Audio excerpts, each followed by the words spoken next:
Excellent. So this was a work that was published almost 20 years ago now. And while I've occasionally had the opportunity to revisit the book, my work has branched out in different directions. So it's both welcome and instructive to return to revisit Blown by the Spirit, subtitled Puritanism and the Emergence of an Antinomian Underground in Pre-Civil War England. Now, this book came out of my PhD dissertation. So just to offer you some background, my doctoral research was prompted by a couple of big questions about the history of Puritanism. First, from the time I was an undergraduate, I was fascinated by,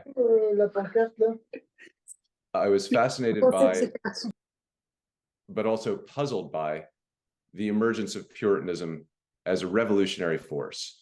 Now, all of you will be aware that Puritanism was deeply implicated in the massive upheavals of the English Revolution of the 1640s and 1650s, the intense resistance that led to the English Civil War and to the execution of King Charles I from the outset was energized by a rigorous, unyielding Puritan zeal. And so also the revolution is rightly linked in our minds with the strange, dizzying proliferation of sectarian groupings that emerged from the wreckage of the Church of England when it collapsed in the 1640s. Presbyterians, Independents, Baptists, Fifth Monarchists, Levelers, Ranters, Diggers, Seekers, Quakers, all of these sectarian groupings appear at least to have evolved out of the world of conventicles, ceremonial nonconformity, and committed Bible-centered religiosity, contemporaries branded with the label Puritan. And it was here, in this fervid hotbed of revolutionary Puritanism, that a host of innovative, indeed transformative political and religious ideals and aspirations first erupted into Anglo-American political culture, among them ideas of social and political egalitarianism, universal manhood suffrage, religious toleration, denominational pluralism. And this chaotic, feverish side of Puritanism is perhaps most familiar to modern audiences through Christopher Hill's renowned book, The World Turned Upside Down, a world some in this audience may have read. Hill's kaleidoscopic romp through the world of seekers, ranters, diggers, and others, written from a decidedly Marxist perspective, remains an enduring and influential ode to the fiery, radical world of revolutionary Puritanism. But the big problem, as I saw it when I embarked on my research in the 1990s, was that it was quite unclear how this seething world of Civil War Puritanism, with its competing sects, its bitter infighting, and its boundless capacity for ideological innovation, had come into existence. Hill, as some of you here may know, tried to explain this through a Marxist lens. He argued that this world of revolutionary sectarian Puritanism represented a kind of alternative Puritanism, the ideological expression of a nascent proletariat. Yet Hill was very vague about the details of how this alternative, supposedly plebeian Puritanism emerged from and was related to the hegemonic dominant Puritanism, which of course had animated the English Revolution in the first place. As he himself recognized, the Puritanism of the late 16th and early 17th century did not look like a plausible seedbed of political or religious radicalism. Like the continental reform thinkers from whom they drew their inspiration, the earliest opponents of the Elizabethan settlement, the first English people who earned the hostile label Puritan, were hardly proponents of religious pluralism or toleration. They were arch Presbyterians, committed to a uniform, committed to a uniform coercive church order designed to enforce God's will on earth. So too, along with Calvin and all other mainstream Reformed thinkers, early English Puritans fully accepted hierarchical corporatist notions of the social order. They extolled the appropriateness of social and political inequality as a God-given fact and acknowledged the divinely ordained nature of monarchy. how could a tradition like this have produced the violent centrifugal radicalism of the 1640s? By the mid-1990s, when I began my dissertation research, this problem had become even more vexing following the rise in English historical studies of the movement known as revisionism. I'm not sure how much you will know about the details of historical scholarship on early modern Britain, but from the 1970s to the 1990s, there arose a dominant revisionist school which downplayed the supposedly revolutionary character of early modern England, de-emphasizing conflictual models that had dominated earlier scholarship and emphasizing continuity, consensus, contingency, and indeed the conservatism of 16th and 17th century England. And John Morrill, who I understand you'll be hosting in February, was actually one of the leaders and the progenitors of this revisionist trend. Now, almost inevitably, one casualty of this revisionist scholarly turn was our understanding of Puritanism, as revisionism had little place for the fierce struggle between revolutionary Puritans and establishment Anglicans that had been posited by earlier historians. And perhaps the central figure in this revisionist assault was Patrick Collinson, sometime Regius Professor at Cambridge, probably with Hill, the greatest post-World War II historian of Puritanism. In the 1970s and 1980s, partly responding to Hill, Collinson elaborated a vision of Puritanism as merely the most piously Protestant wing of what was now seen as a deeply Protestant Church of England. So far from representing a revolutionary force, Collinson's godly people looked like immovable bastions of the social order. His Puritans were obsessed with imposing a Christian discipline on society, deeply committed to existing social hierarchies, and largely in theological agreement with the Church of England until, that is, on Collinson's account, the disastrous innovations of Archbishop Laud and King Charles I ruined everything, beginning in the 1620s. So if Hill's own work left large question marks about the origins of 1640s religious radicalism, Collinson's work seemingly made the very existence of those sects and ideas a mystery, even an impossibility. So that was the scholarly quandary with which I began work on Blown by the Spirit. How, I was asking, could we piece together a coherent history of Puritanism? How, in short, did Collinson's religion of Protestants revert into modes of worship that were anything but orderly, deferential, and conservative? How, likewise, did a seemingly conservative community committed to preserving hierarchy and social harmony erupt into the chaotic world of name-calling, recrimination, and hysterical polemic that included not only sectarian Puritans, but their more conservative enemies of the revolutionary decades? For me, these were and are questions of major significance for understanding the history of Britain and its Anglophone dependencies. First of all, I regarded these answers as essential for understanding the true nature of English Puritanism, a powerful and abidingly important intellectual and cultural movement, not just in England, but in England's first Atlantic colonies. Second, answering these questions seemed to me crucial for solving the problem of the origins of Puritan radicalism, and in so doing, providing a more satisfying understanding of how a series of unusual, persistent, and powerful political ideas first entered Anglophone political discourse. And this political dimension, that's something that I've pursued more in recent research, but just to elaborate, it's undeniable that several arguments and motifs utterly central to Anglophone liberal, democratic, and constitutional traditions, ideas of freedom of the press, freedom of petition, absolute separation of church and state, universal manhood suffrage. These ideas were first articulated in radical Puritan circles during the 1640s and 1650s. And so the question of where and how these ideas emerged and were first articulated is, and it seems to me should be, a matter of major concern for historians of the period.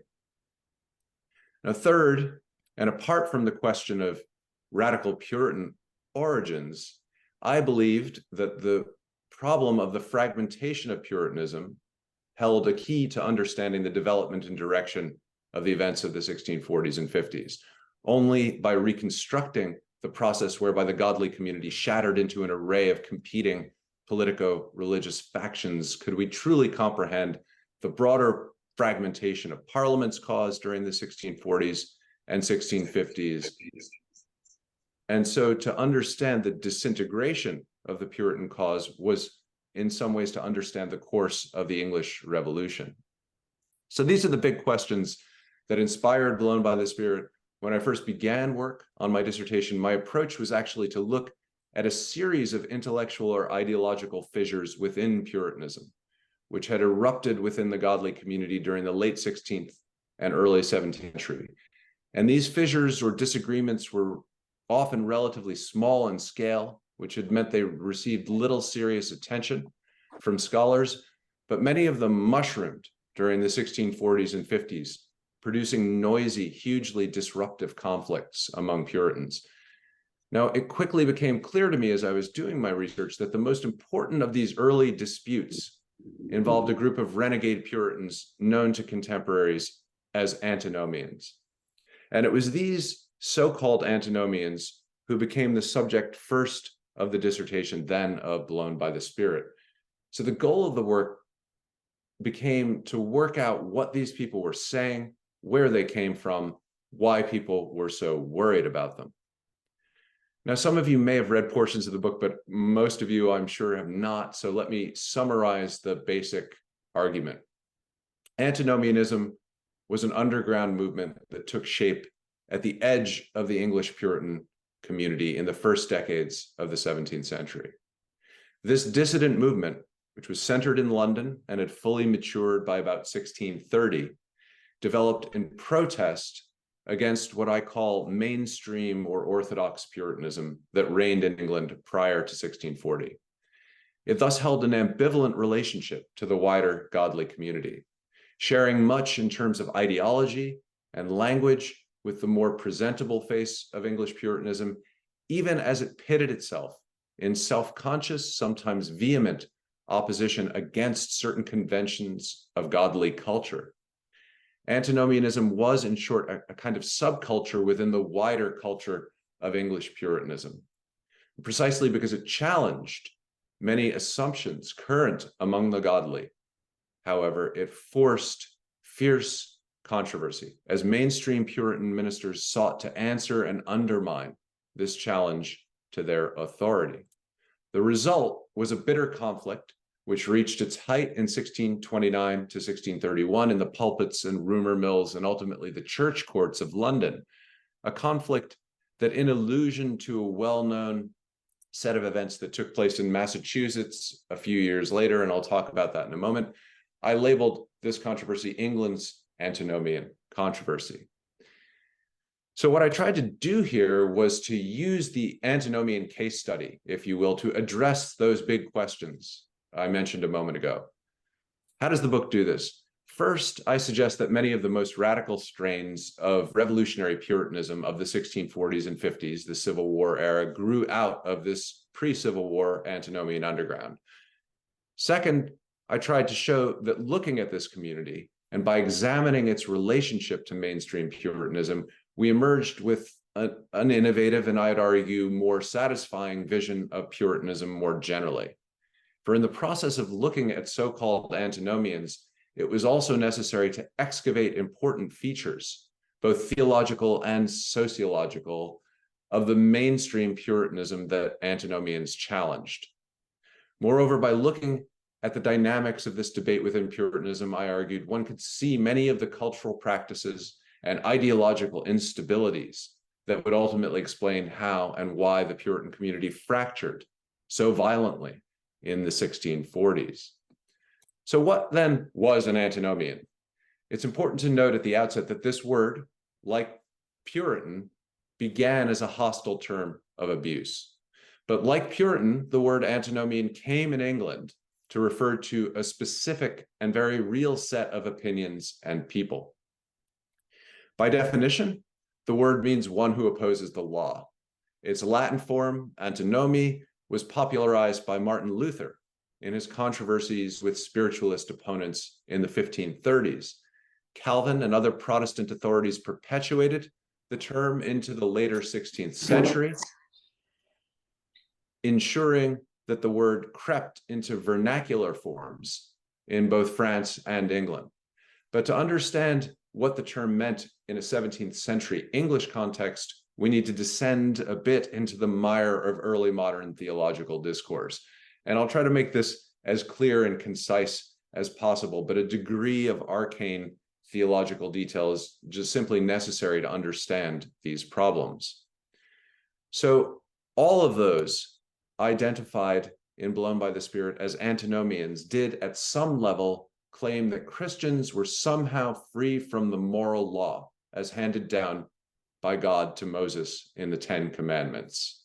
And here you see the cover image that I used for the book, which shows a hostile portrayal of a stereotypical antinomian taking a pickaxe to the two tables of the Ten Commandments. Now, this general propensity distinguished so-called antinomians from their contemporaries, serving as a rallying point for their evangelical efforts and a focal point for their opponents. Yet denial of the moral law was only one aspect of a more complicated mode of piety. As I suggested a moment ago, all the figures at the core of the book shared what was essentially a reaction against predominant strains of Puritan piety. And it was chiefly this shared opposition which united them in the first place. So what aspects of mainstream Puritanism did antinomians find so objectionable? Well, for all their attachment to the doctrine of predestination, unmerited grace, justification by faith alone, English Puritans from an early stage stressed the importance, indeed the preeminence, of moral, social, and personal reformation. The life of faith, as envisioned by godly preachers, involved a strenuous, unremitting struggle to do God's will in the world, that is, to eliminate sin, to glorify God by promoting and performing his law. In practical terms, this translated into a rigorous, disciplined mode of piety, which included Sabbatarianism, fasting, careful self-examination, as well as hostility to sins such as sexual immorality, drunkenness, ceremonial idolatry. Sanctification, purging of sin, and continuing repentance for transgression were seen as the core of the godly life, the chief signs of a true justifying faith. And it was this rigid obsession with divine precept and sanctification that was utterly rejected by antinomian teachers. Those who earned the epithet antinomian all saw mainstream Puritan divinity as a new form of works righteousness, an outward, literal, legalistic religiosity that nurtured slavish devotion to the law. Hence, godly preachers were routinely likened by antinomians to Jews or papists, while antinomian prophets often claimed to be promoting the true Protestant, indeed true Christian, messages of free grace and justification by faith, entirely apart from works. Thus, at a practical level, the claim that the Mosaic law no longer applied to Christians was less a rejection of all morality than a repudiation of the practices and demands of Puritan pastoral divinity. Sabbatarianism and fasting were dismissed as empty legalism. Christians who consoled themselves by supplicating or praying to God, hearing sermons, indeed with the performance of any duties, were said to be trapped in legal servitude. Above all, the Puritan tendency to see sanctification, outward holiness, and moral reformation as evidence for divine love or grace was denounced by antinomians as a Pharisaical error. Against the strenuous faith of mainstream Puritanism, antinomians tended to stress the total passivity of the believer. Salvation and assurance were to come solely from the overwhelming power of Christ's life and death. So powerful was Christ's sacrifice that it fulfilled and abolished once and for all the law of Moses, at least for those who truly believed. Those who participated in the benefits of Christ's righteousness and death were thus free from the law and consequently free from sin itself. And here again, the claim that God's children were free from sin was intimately related to an attack on mainstream Puritan piety. So where godly preachers continually exhorted followers to scrutinize themselves for sin and to prostrate themselves in sorrowful repentance, antinomians argued that such tortured self-examination and continued hand-wringing betrayed a dead legal believer who had not yet experienced the glorious transformation that followed on God's grace in Christ. And against this joyless mourning, what one antinomian belittled as the pernicious carking care that cuts the throat of all true religion, anti-legalists emphasized the liberating, joyful effects of divine grace, which was said to free the believer from all fear and wrath. So here was a message calculated to exploit the deepest fears, doubts, and insecurities of godly lay people, to tap into dissatisfaction with the strenuous, unforgiving nature of Puritan piety.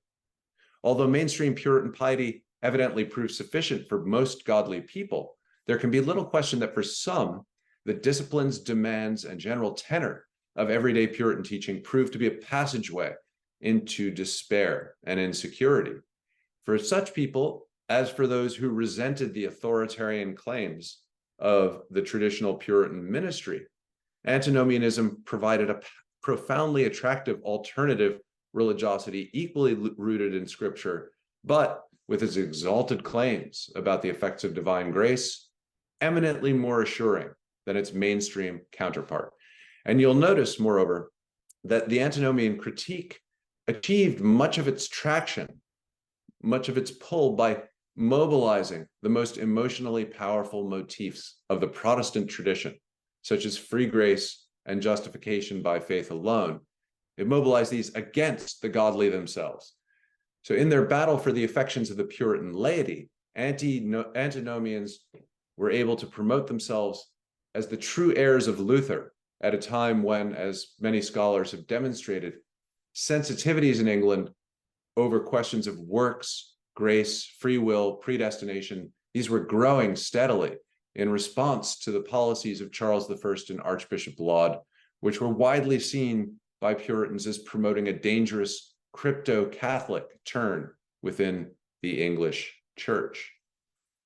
Yet despite occasional attempts to promote themselves as great defenders of free grace, the antinomians preached much more than unvarnished Protestantism. Although they drew heavily on the rhetorical and theological resources of Reformed and Puritan divinity, the formulations they produced were more extreme than anything seen in the works of standard Protestant authorities. Thus, for instance, that antinomian tendency to exalt the gospel above the law, in some cases, led them to denigrate the Old Testament itself, a radical move that set them apart from conventional Orthodox Protestants. Likewise, in unguarded moments, antinomians could make excessive claims about the spiritual status of the faithful, at times suggesting that believers didn't need the law because they were guided directly and infallibly by God's Spirit. This argument was used to counter charges of libertinism constantly hurled at them by their opponents. Believers, antinomians claimed, would indeed obey God's will, although not fearfully, out of external compulsion of the law, but joyfully and freely through the internal motions of the Spirit. And this is an important point I emphasize in the book. Pre-war antinomians generally insisted that their freedom from sin would not lead to immorality or vice. They in fact claimed that true believers in the antinomian mold would ultimately be more virtuous than hypocritical Puritan legalists.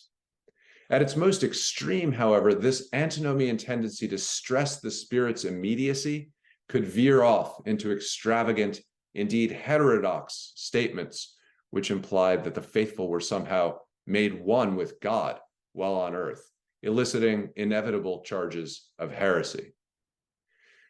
So much for the basic ideological content of the antinomian critique. Most of the book is concerned with carefully working through these arguments as laid out by various antinomian thinkers, writers such as John Everard, John Eaton, and Roger Brierley. This wasn't an easy or straightforward process, The reason that scholars had overlooked both this movement and the controversy it provoked in the 1620s can be attributed to several factors. First, because these people were from the beginning accused of heterodoxy. They were very careful about advertising their opinions publicly. Thus, antinomians left virtually no traces in printed books prior to 1640 and the political crisis leading to the Civil War. Virtually all evidence for their activity had to be excavated from one of two kinds of sources. First, manuscripts, which had remained buried and forgotten in archives. And second, treatises that were printed long after the fact, when systems of censorship collapsed during the English Civil War. So much of the book is thus devoted to using manuscript sources and these scattered later printed sources to reconstruct a movement that had been overlooked by historians. I tried not only to decipher the beliefs of these people based on the treatises they passed from hand to hand, but also to work out the complex connections that developed between accused antinomians as like-minded people sought each other out to form a movement. I won't go into the very detailed nature of these connections and this evidence, although I'd be happy to talk about that later if you'd like. Instead, what I want to do is talk about some of the wider conclusions this material allows us to draw about the nature of English Puritanism before the English Civil War. One important argument of the book is that there was not a single founder or origin point of this antinomian movement. Strikingly, this basic antinomian critique of mainstream Puritanism initially evolved, it seems, in several different locations in early 17th century England, and only subsequently coalesced to form a more coherent, if you will, ideological movement, much as a series of small streams come together to form a river.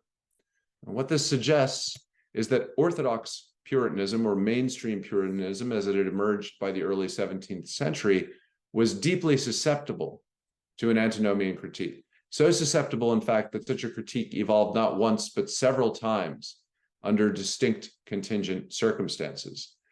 A significant portion of the book is devoted to analyzing the nature of mainstream Puritan divinity, to delve into the nature of Puritan teachings and the effects of those teachings on lay followers. And the argument is that, while the Puritan theological synthesis was extremely powerful, it also contained certain instabilities, one might even say weaknesses, which were exploited by so-called antinomians during the early 17th century, and which were then exposed quite dramatically after 1640, when the collapse of ecclesiastical structures allowed Puritanism to sort of run rampant. Now, embedded within this argument was another claim, one which I'm not sure many readers or commentators have embraced, but which I continue to see as important for understanding Puritanism.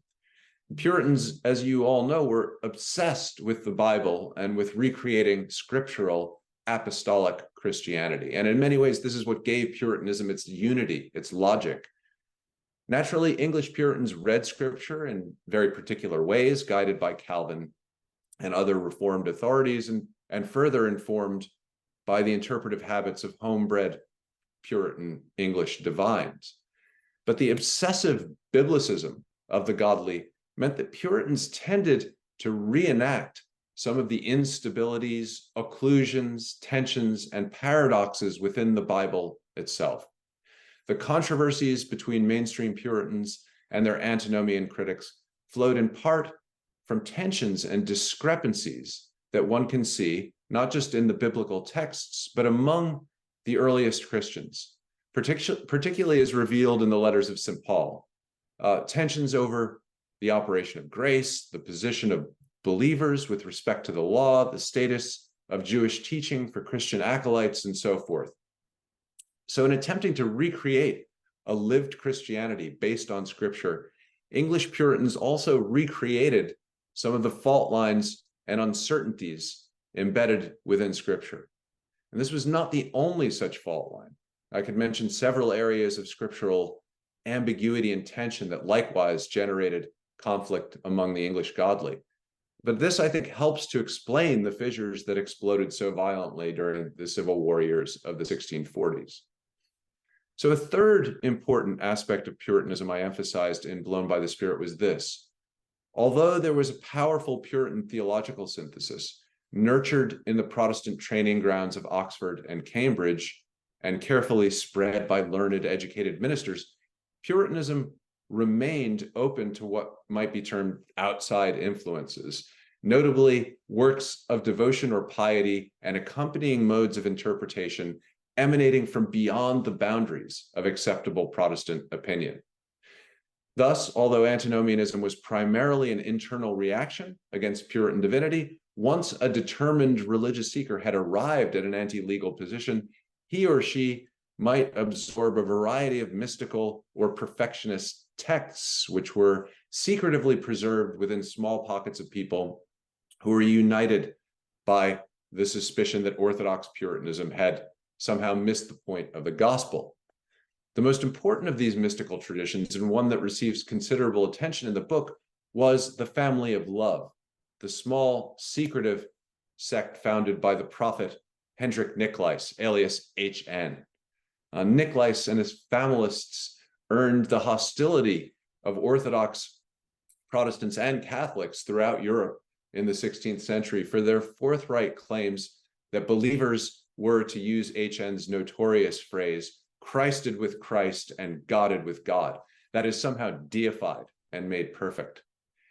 English antinomians were often denounced as familists by their opponents, and although that wasn't generally, strictly speaking, accurate, I did uncover much evidence, both in the book and since, to suggest that some antinomians really were reading Nicolais and dabbling in familism. And if any of you are interested in this, I actually returned to this ground a few years ago and published a more detailed study laying out these secretive familist networks based on intelligence provided by an informant, a self-professed familist cutler named Giles Creech, which was published in the Journal of Medieval and Early Modern Studies a few years ago.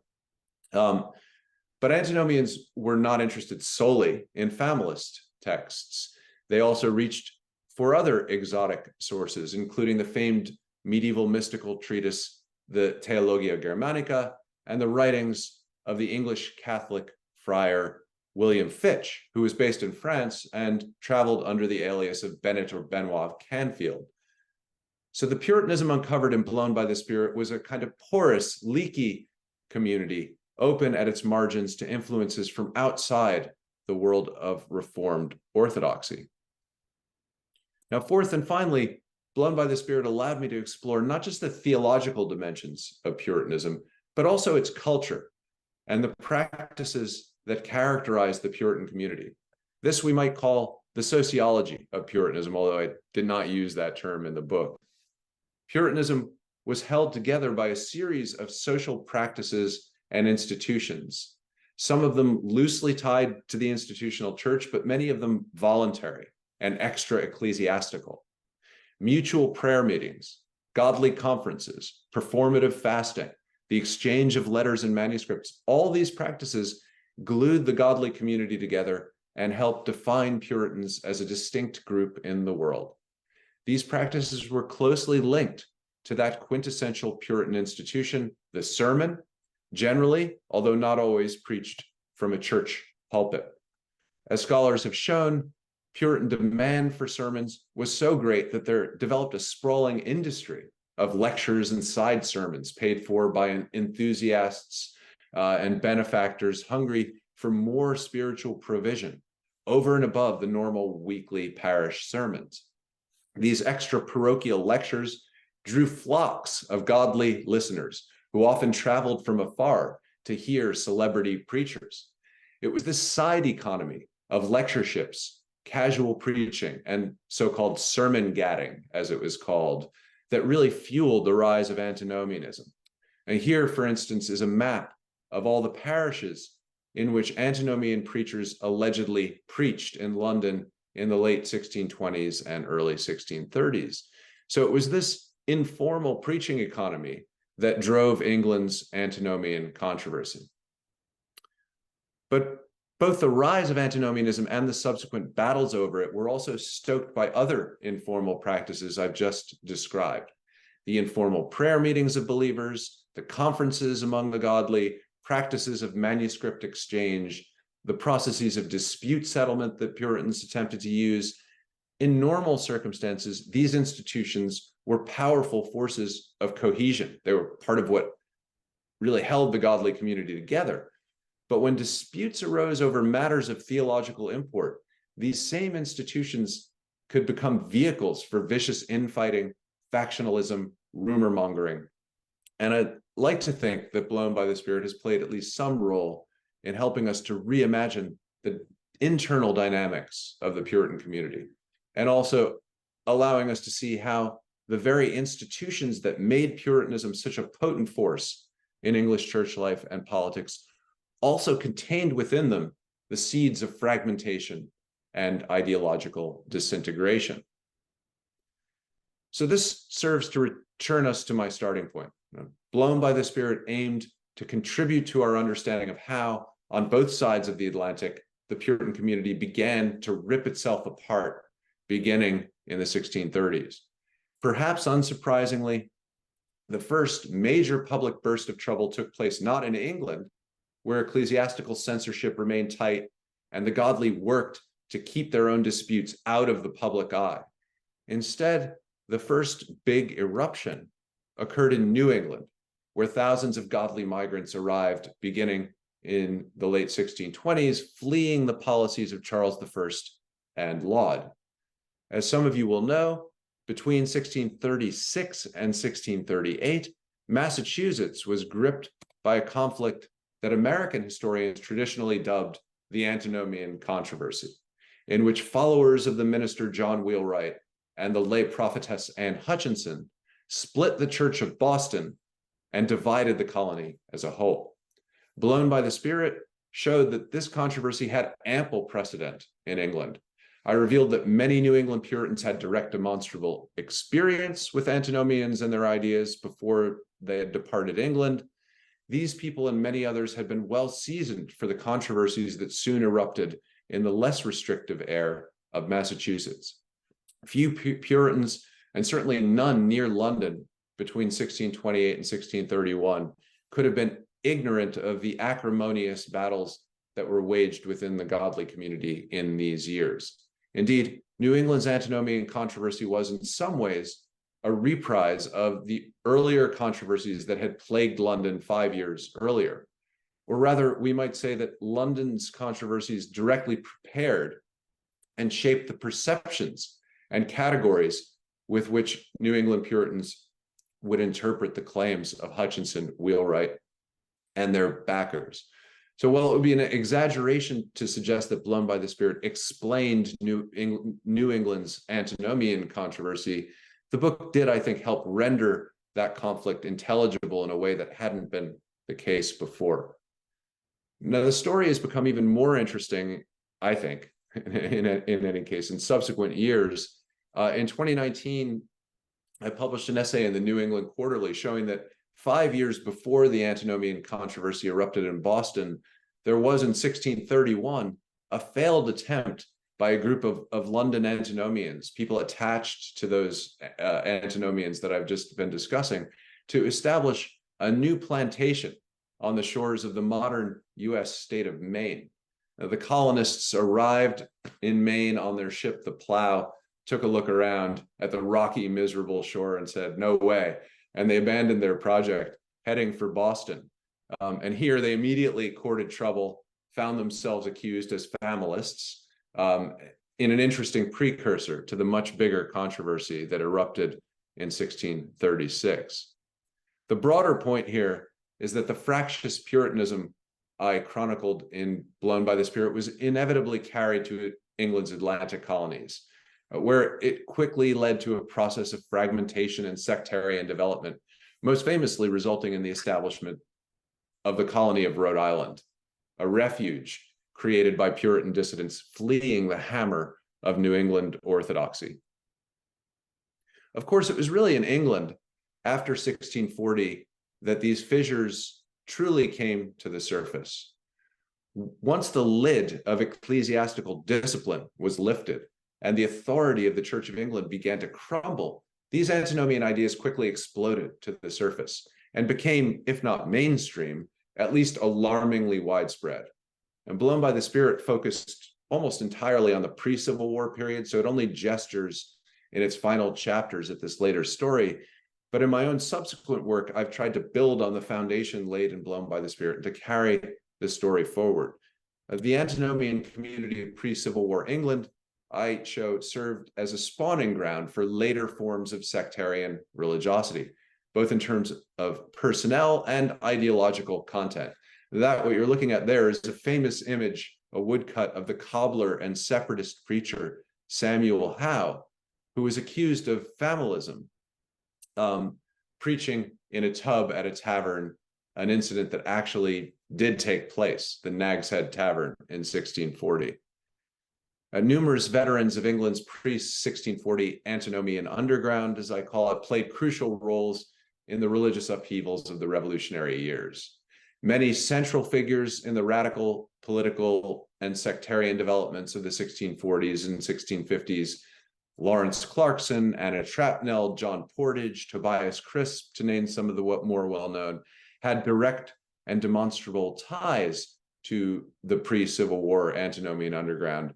Many others, however, were newly introduced to these ideas, and some of the most famous and influential radical Puritans of the period, the leveler William Walwyn, for instance, the digger Gerard Winstanley, and evidently the poet John Milton, were influenced by these ideas and sometimes embraced them openly. Walwyn told everyone he was an antinomian. In one way or another, many of the most distinctive, peculiar strains of radical religion that emerged during the Civil Wars evolved directly from the antinomian counter-ideology here described. Groups such as the Ranters or the earliest Quakers were clearly playing with and reshaping ideas that were drawn straight from the ideological toolkit of antinomian thought. And importantly, too, these religious ideas carried striking political implications, and unsurprisingly, some of the more remarkable political novelties of the 1640s bore influences of antinomian thought.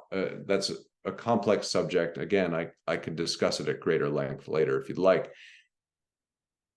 But just to bring this discussion to a conclusion, I think that the most overarching significance of the rise and explosive growth of antinomianism is not merely what it tells us about the radicalism of the English Revolution, but the way that the story serves as a case study for understanding the nature of Puritanism, and as a model for imagining how Puritanism pulled itself apart, leading ultimately to the fractured denominational Puritanism of the late 17th century Anglophone world. The account in Blown by the Spirit is very much the story of a dialogue, a sometimes acrimonious conversation that took place within Puritanism itself. It was a war for the souls of the men and women one antinomian called God's people, a struggle to define true godliness and to control the contours and future of the godly community. So the view of Puritanism put forward in Blown by the Spirit, I think, subtly differed from traditional approaches to the godly, in which Puritanism was generally viewed as a unified movement held together by a single ideological program. Rather, Blown by the Spirit and other studies that I published during this phase, and studies actually subsequently published by other scholars, sought to break down the notion that the godly community could be characterized as a single seamless entity held together under a single ideological or doctrinal standard, and replaced it with a vision of Puritanism as a kind of loose socio-cultural community in which certain shared assumptions, standards of behavior, and cultural practices bound people together into a single informal group that was recognizable to both insiders and those without. Antinomianism was hardly the only point of tension within this community. Beneath the surface, there were also rumbling controversies before 1640 over numerous other contentious matters: predestination, infant baptism, the structure of the church, and all of those would likewise burst into view in a similar manner after 1640, sometimes being mixed with antinomian ideas with spectacular results. So on this view, Puritanism emerges not as a homogeneous ideology, but as a kind of fractured landscape, seismically in motion, a community in which distinctive and in some cases, in some senses, competing visions of right religion vied for the attentions of a laity whose imaginative universe was shaped and sustained through incessant engagement with the Christian scriptures. By telling the story of antinomianism and by reconstructing the manner in which mainstream Puritans mobilized to silence their antinomian critics, I tried to unveil a Puritanism factious, diverse, and to some extent divided against itself that had, for the most part, been forgotten or ignored by recent scholars. It was a Puritanism capable, by virtue of its own peculiar cultural characteristics and internal dynamics, of generating both the zealous Calvinist magistrates that inhabited Patrick Collinson's books and articles and the anarchic and revolutionary sects of Christopher Hill's World Turned Upside Down. To understand that the godly community was itself riddled with ideological fault lines and fissures prior to 1640 is to see how and why, when the engines of censorship and Laudian repression were removed, Puritanism broke into countless competing factions. The antinomian story allows us then to piece together the complex process through which the Puritan and parliamentarian front imploded during the 1640s and 1650s, an implosion that would have a dramatic, lasting impact on the course of 17th century English history, explaining why the English Revolution happened the way it did, why in the end the English Revolution collapsed in failure, and also why when the English monarchy was restored in 1660, it proved completely impossible to restore even a semblance of religious unity. Thank you so much. I'm looking forward to your questions. Thank you very much, David. Thanks a lot. That was wonderful. I'm sure it's going to be very useful to all the students here. So if you have questions, please don't hesitate. You can write your questions in the chat, or you can ask them, just raise your hand, your virtual hand, and you can ask questions. Feel free to do so. Anne, are there questions? Don't be shy. Not that I can see at the moment, but the important thing is the first one. So I don't know. I might go ahead, or you go ahead, Sandrine, and then we'll keep the ball rolling. I know it's always difficult to ask the first question, so but I don't think there are any in the chat right now. Yes, that's the first one. Thank you for for asking it. Was Cromwell an antinomian? There you go. That's actually a great question. Cromwell's religious views, or especially early on, are slightly opaque. His actual theological views, I think probably not. Although he was, I would say, influenced by, in the 1640s, once things began to crumble, he was definitely influenced by some figures who were absolutely touched by antinomian ideology.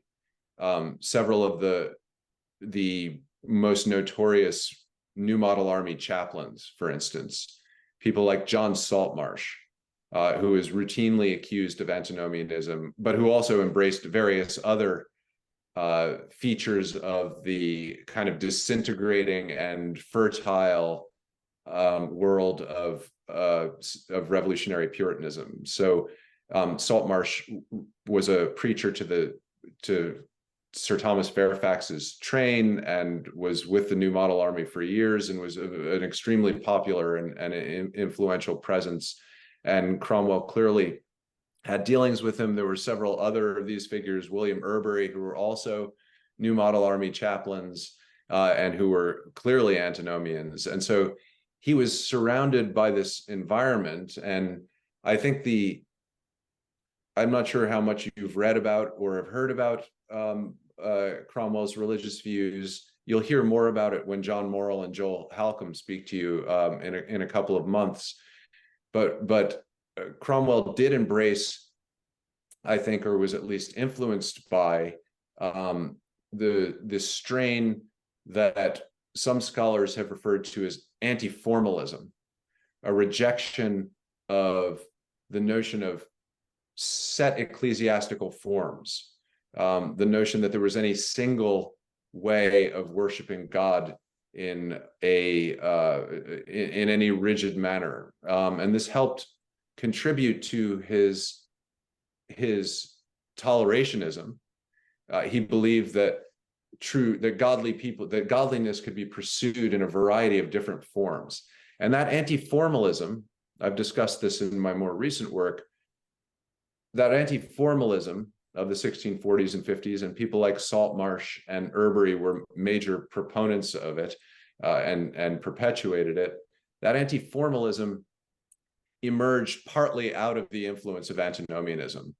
There are several different streams that came together again to produce that anti-formalism. But so I think the way to think about this is that Cromwell was not overtly antinomian. You can't find him, as far as I am aware, making those sorts of explicit claims about the moral law.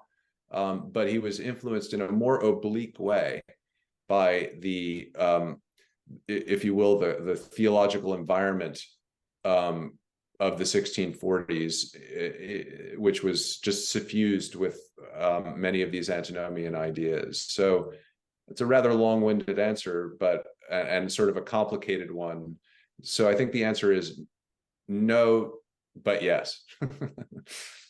Not directly and explicitly, but in a much more kind of indirect way.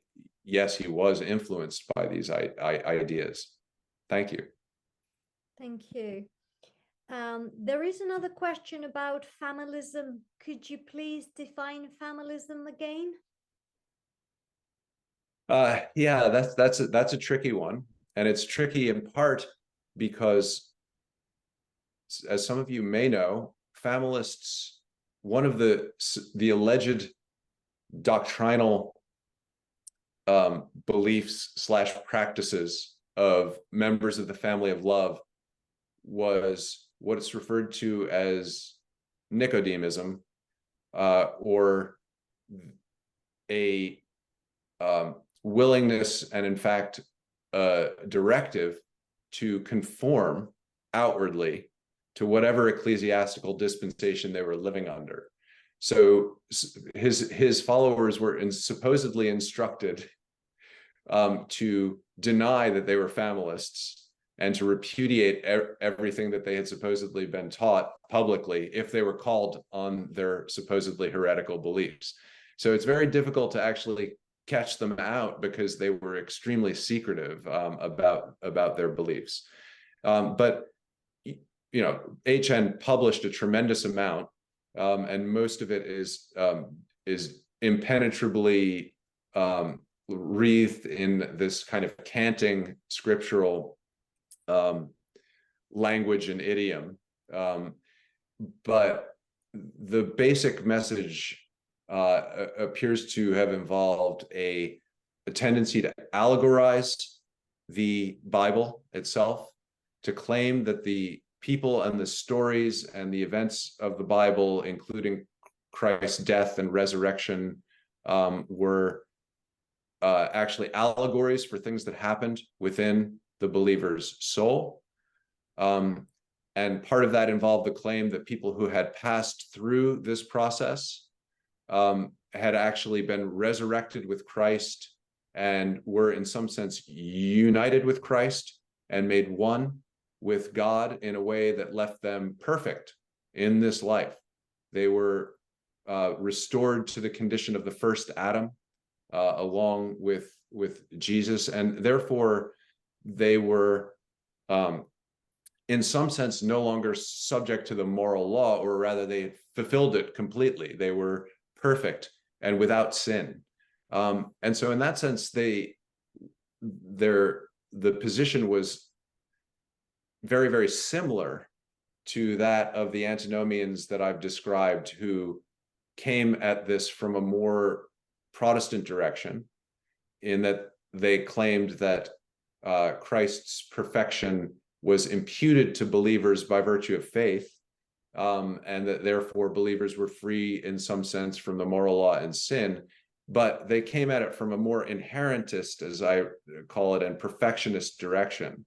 And I think there are very few genuine familists in England by the early 17th century, but there were some people who identified with this tradition, who kept the master's teachings alive, but who I also think, and I argue this both in Blown by the Spirit and in later work, mixed it with other theological traditions and texts. Other aspects of familist belief, H.N. himself had a very elaborate system of, apparently, a very elaborate ecclesiastical order, in which there were kind of elders. And I believe that it's very hard to tell, but I think that the familist community operated sort of like a mystery cult, in which progressively aspects of the teaching were revealed to acolytes, but it's very difficult to tell because they're so secretive about their practices. I'm not sure if that helps explain and describe all of this. I should also say that they were frequently accused of maintaining community of goods. That is a form of communism. And again, it's not really clear if they did this. It's hard to separate out the hostile charges of abuse from what familists actually taught. But that charge recurs amongst the early 17th century English supposed familists. And I do think that there was at least a rhetoric of communion of goods that some English familists kept alive, and that bled into the 1640s and 50s and helped to fuel some of the kind of egalitarian and redistributionist visions of the 1640s and 50s. If you have further questions about it, and there's time at the end of this session, please ask again. Thank you. Thank you. Now we've got a series of questions about antinomians and how they felt about liturgical aspects, like the place of the altar, communion table, like the vestments, and also a question about the Hampton Court Conference. So perhaps you could talk us through the beginning of the movement and when did it emerge. Sure. And how we went down into the 1620s, etc. Yeah, no, those are really good questions. It's actually a little bit difficult to say what they thought about liturgical practice, because they are not overridingly concerned with it in their writings and don't talk about it very much. Their writings tend to be focused on the sort of internal aspects of piety, and their polemical ire tends to be focused on their Puritan opponents. But there are certainly some indications that several of them were nonconformists. That is, that they objected to or did not partake of or tried to avoid engaging in ceremonial conformity, but not uniformly. Some of them seem to have conformed perfectly happily, or used the ceremonies that they needed to use. I think one of the issues here is that because so few of them held ecclesiastical livings, only a handful of them actually had even curacies within the church, let alone vicarages or rectories, where they would have been responsible for administering all of the ceremonies of the church. Many of them were really just sort of casual lecturers, and so they would not have been expected to have to carry out some of the more contentious ceremonial and ritual functions of the Church of England. They may have just been able to wander up into the pulpit and say a few prayers and then wander down again afterwards. whether they wore surplices in doing this. I mean, of course, vestments are an important flashpoint for ceremonial nonconformity. We don't know. I think a lot of lecturers probably didn't. They just wandered up in their street clothes, if you will. But especially in London, but some probably did. It's very difficult to actually chronicle that. But since so many of these figures were not official, did not hold official cures within the church, it's difficult to tell. You don't see those kinds of clashes over ceremonial discipline. Some followers of Roger Brierly, the northern antinomian prophet, were accused of holding extreme separatist or crypto-separatist and non-conformist views. But again, these are hostile charges. It's hard to know what to make of them. So it was not really at the forefront of their concerns. There are a few throwaway statements that they make that suggest that they considered ceremonies and rites to be sort of immaterial, which may explain why some of them may have been not that bothered about them. You know, the true core of Christianity was for them internal. And so in the 1640s, however, they almost all throw off all ceremonies, and many of them plunge into forms of independency and separatism that suggest that they shared a general Puritan opposition to the forms and rites of the Church of England. I hope that helps explain that aspect of antinomian piety. As to the origins and Hampton Court, so that's actually an interesting question. The earliest stirrings of these kinds of ideas come at the end of that decade, the first decade of the 17th century. A figure called John Eaton, who begins to preach these ideas, and it seems around 1608, 1609 in Suffolk, in East Anglia. And again, it's very difficult to tell what his relationship is to the broader discussions that are happening in the English church in that moment, right after James the First comes to the throne. But there are quite a few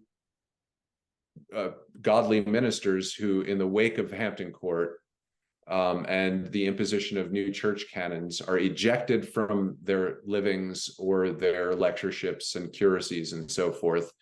And one of them does show up in the village where John Eaton holds his cure and preaches in this place called Wickham Market, which does suggest that that perhaps the earliest antinomians emerged out of this milieu of dissatisfaction with the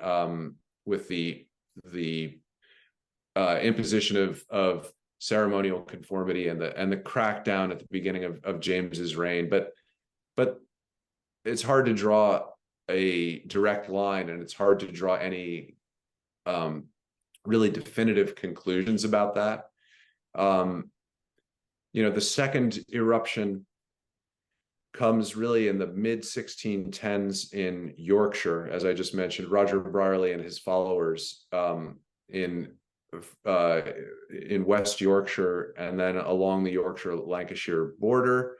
And there again, this seems to be in part a nonconformist eruption against some of the more draconian practices of the Church of England, but again, very difficult to draw any direct connection or straight line from Jacobean ecclesiastical policy or from Hampton Court, if you will, to the emergence of these ideas. So they do erupt, however, in the decade or so following Hampton Court, which is interesting.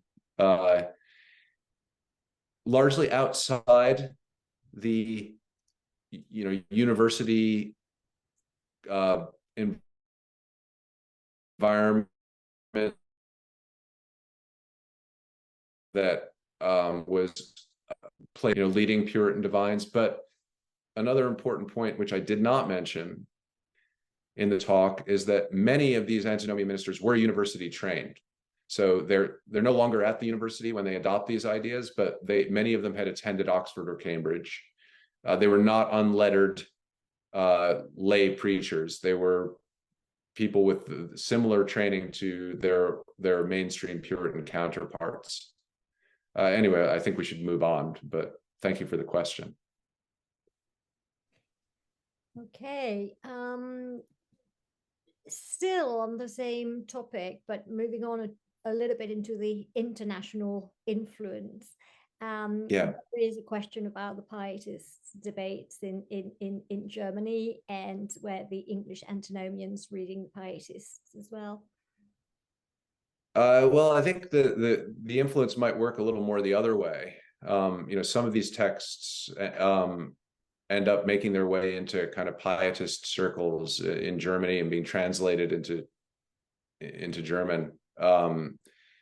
But that it does come a little bit later, in the mid to late 17th century, and so this is a question that I've always been curious about, but I know too little about pietism to actually make any definitive answer to your question. But it is a fascinating one.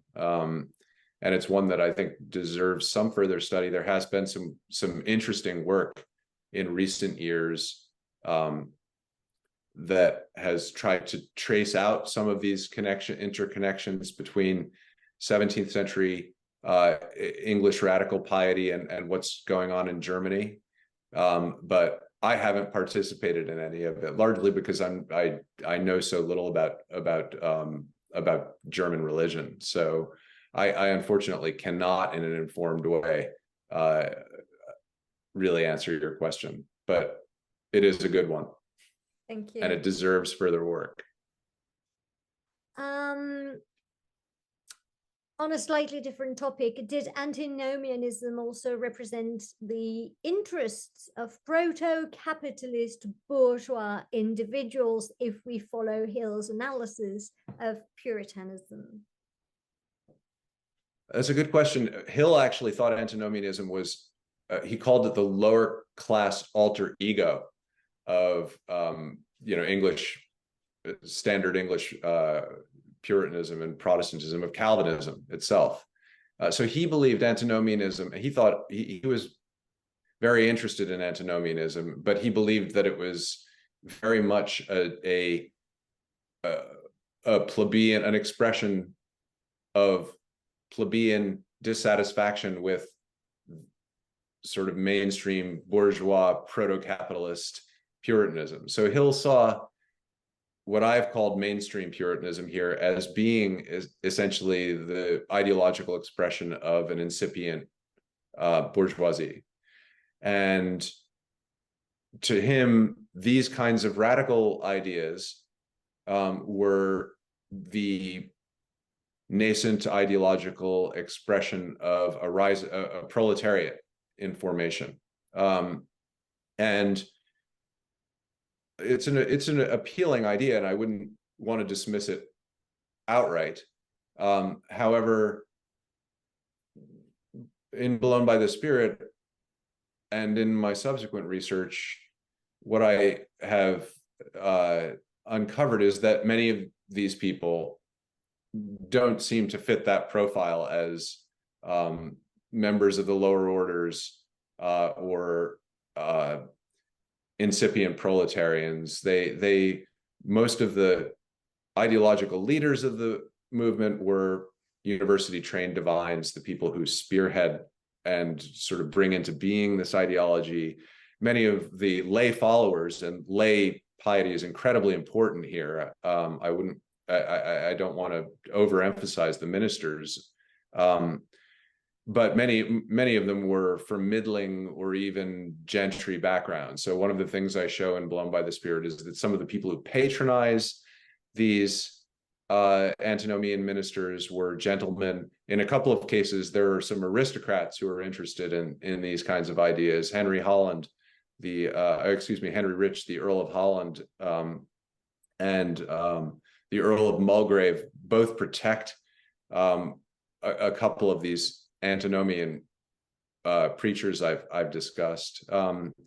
And so I mean, I like your question. Your question sort of reframes antinomianism potentially as the ideological expression of an emerging bourgeoisie, but that's not the way that Hill saw it. He wanted to argue that it was part of this emerging proletarian identity, and I find that an interesting but not ultimately persuasive way of viewing this. While at the same time, I do think that antinomianism contained within it, there were aspects of antinomianism that helped contribute to a kind of egalitarianism and a critique of accumulation of wealth, which helped bring into being some of the more striking forms of egalitarian politico-religious ideology of the 1640s and 50s. So I think Winstanley is a great example of this. He's someone who, you know, many of you will probably know that he launches a critique of private property, and has been identified as the first communist. And I do think that his engagement with antinomian ideology probably helped gestate, if you will, those radically redistributionist ideas. And so there are social and socioeconomic consequences to some of these ideas, but I don't necessarily see those as being linked to class formation or a kind of overt class conflict. Anyway, it's a great question and a you know, a deep and abiding problem. And historians, I think, are still attempting, in the wake of, I think, I wouldn't say the collapse of Marxist historiography, but the ways in which Marxist historiography has sort of been pushed to the sidelines. Historians are still trying to find good ways in the field of British history to put the socioeconomic change back together with ideological change of the kind that I am dealing with here in Blown by the Spirit. So it's a fantastic question and problem. So I thank you for asking it. And could you perhaps tell us a little bit more about the sources and the documents that you have used? Because there is questions about whether some documents or minutes survive to investigate the controversies. Yeah, so that, of course, that's a wonderful question. And so the main manuscript sources, as I said, there are two really big pots of documentation that I used. One are these manuscript sources that had just been overlooked. And some of those are hostile sources. So for instance, I used High Commission court documents and confessions that were imposed on people in which they had to confess or engage with the charges that were laid against them. And of course, those kinds of sources are very tricky to use because you're never quite sure whether what you're looking at are the true beliefs of those under investigation or whether you're looking at the stereotyped notions of error that are being imposed on them by their enemies. And so those on their own are not satisfactory for actually sussing out the underlying beliefs and arguments of people accused of heresy. You need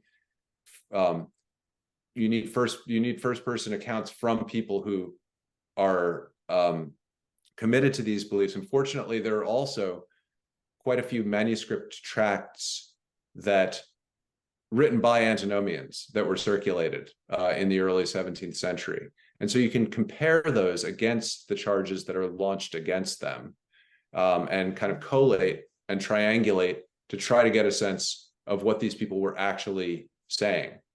And so there are a number of these antinomian treatises. Unfortunately, there are quite a few more that are described at the time, which don't seem to have survived. I would, maybe someday people will chase them down buried in archives somewhere.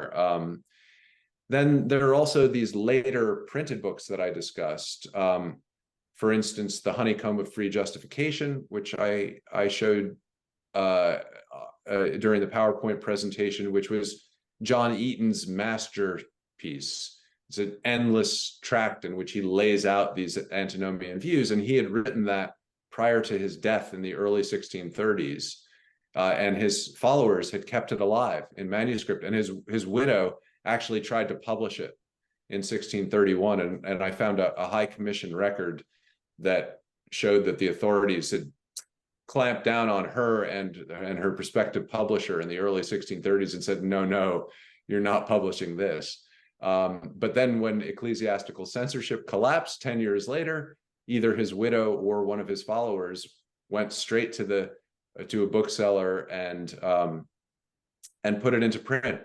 And so we have this remarkable statement of Eaton's mature beliefs, published 12 years, say, after his death, which then allows us access to what was being argued over during the late 1620s and early 1630s, because this magnum opus was clearly written in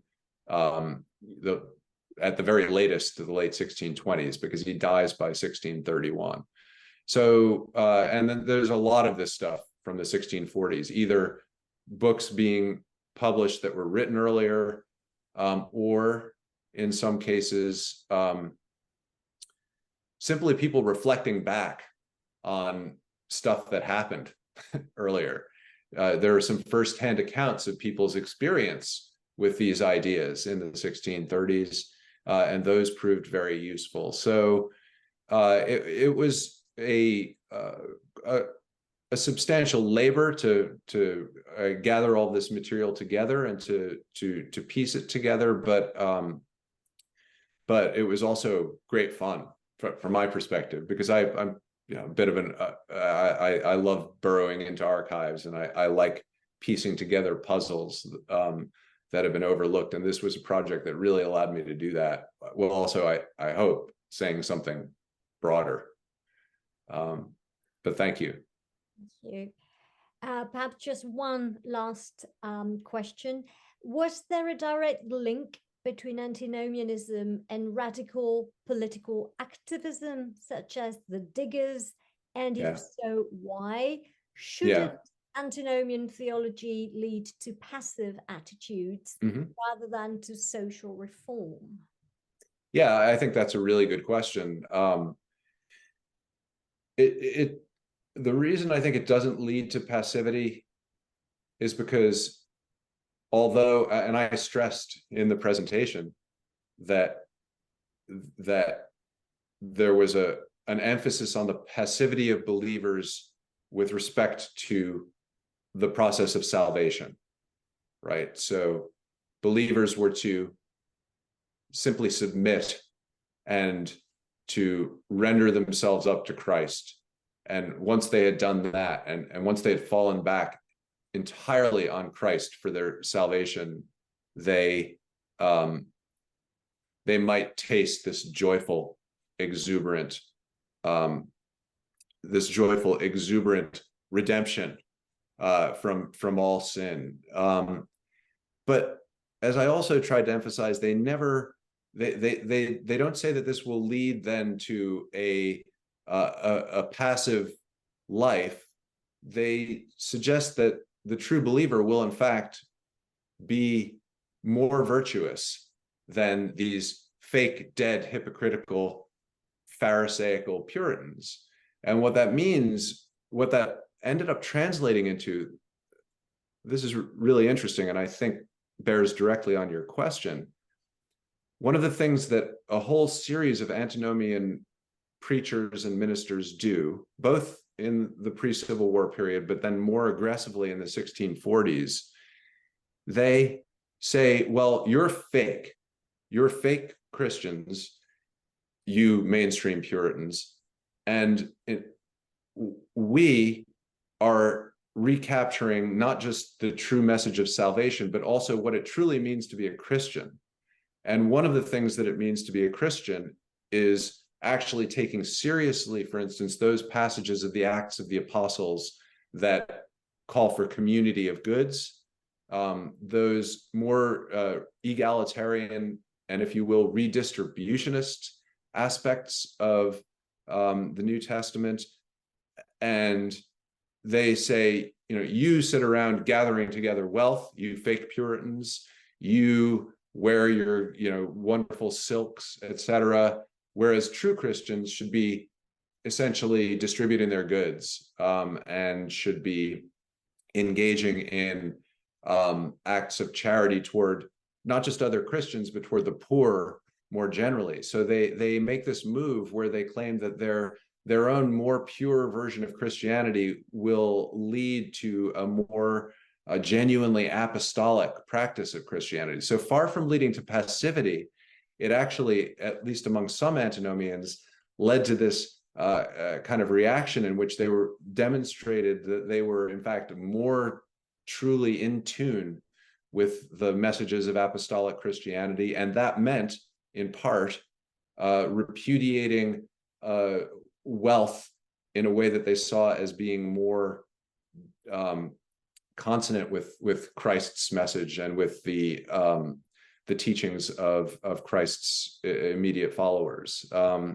So that's one very direct way in which this fed into the emergence of more egalitarian and even redistributionist forms. And I think that percolated through radical Puritan circles in the 1640s. And I think that helps to explain Winstanley and the Diggers, because he's clearly influenced by that. I mean, Winstanley, in my view, has an antinomian soteriology of a perfectionist variety.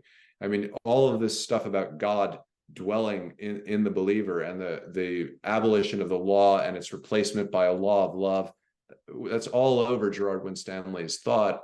It's directly from the storehouse of antinomian thought, and I suspect that he also imbibed that message of the true apostolic and redistributionist nature of Christianity, and that's kind of how he comes at these ideas.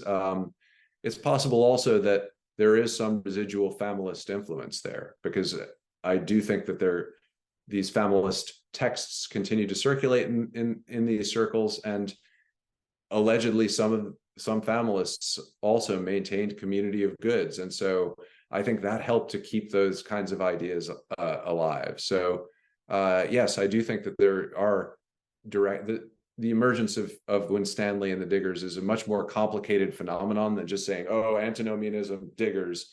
But I do think that it's one important stream and one important foundation for his thought that we need to take seriously, and that helps to explain the emergence of this radical egalitarian configuration in which private property itself begins to be delegitimized. Thank you.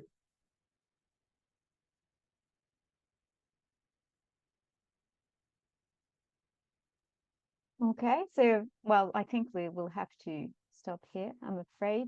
So thank you so much, David, for accepting to talk to us tonight about antinomianism, and as you showed also the nature of Puritanism itself, really, in the period and the study. So thank you so much, and thank you all for attending as well.